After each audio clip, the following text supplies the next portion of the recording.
Game 11 and Game 12. I'm combining the first two games of the Cleveland series. So Game 11 and 12, Tigers Pennant Chase vlog. Looking tight, 4.5 up on Minnesota. They were charging hard, and they still are, but today was huge, a huge swing.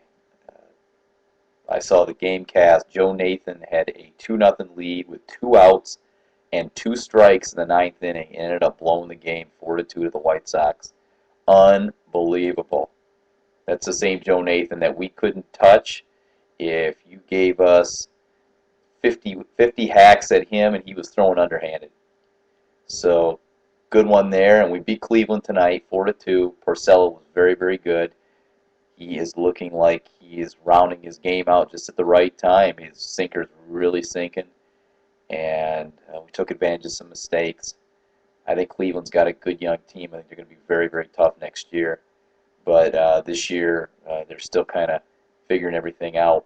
Last night, we got to their young pitcher, hit him real well. They got to Edwin Jackson, who noticeably is down in his velocity on his fastball, and that all of a sudden that 97, 98's at 94, 95, and it's getting hit. He throws basically a pretty straight fastball. So we'll see. I'd like to see us skip him a start before the playoffs if we do have playoffs. That would be my preference. He's going to get the ball in Tampa. You know, that's going to have a special meaning to him this weekend. And Washburn, who got just absolutely annihilated by them on Monday, he's going to get the ball in Tampa, and he's had a good record against them, so we'll see. But I really would like to win another game tomorrow. It's a matinee game. Get that extra game up, if there's some way, half game up before we go to Tampa, would be great, because that's a potential sweep. We could get swept out of there. So we'll see. I mean, I don't mean to be pessimistic, but it's a tough place to win. They're very, very difficult to beat there. At any rate, White Sox won, helped us out a little bit today. Breaking news in the last 24 hours, they traded Jim Thome to the Dodgers. Traded Contreras, I think, to the Rockies. The Thome trade is an indication that they're probably not thinking they're going to be able to come back this year.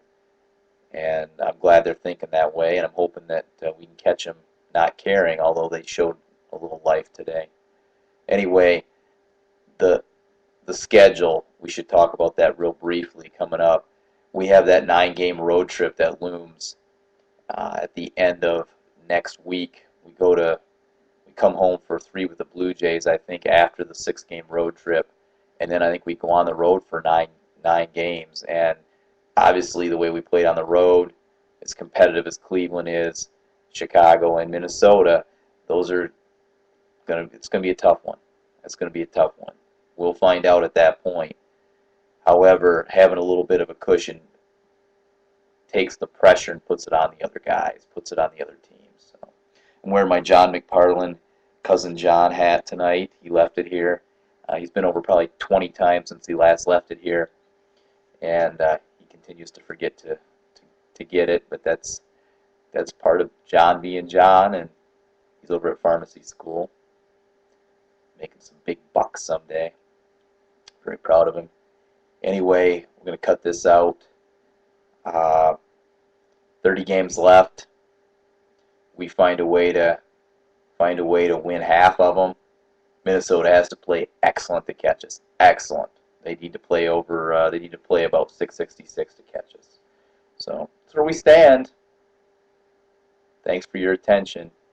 We're going to cover tomorrow's matinee game in the afternoon, getaway day, and down to Tampa. Take care. By all means, comments. I want to see them. I've gotten a lot of feedback on Twitter. I want to see a lot of comments. Talk to you all soon. Bye.